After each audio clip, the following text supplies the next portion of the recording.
the Governor, Monsignor, Honorable Speaker, all protocols observed. Good morning. My name is Bogichora Abuga. I'm the MC of Bogichora Watch and a strong member in the Assembly. Now, I want to take this opportunity, to support the Chairman Head for the points that he has raised. And of particular interest, Your Excellency, is the point on the revolving fund meant for drugs. I think Governor and the Executive think and put that line in the next documentary to support that.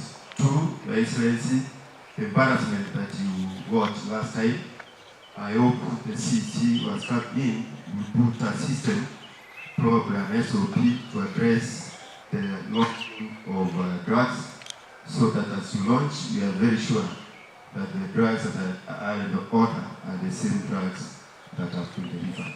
Thank you, and may God bless Nyamira.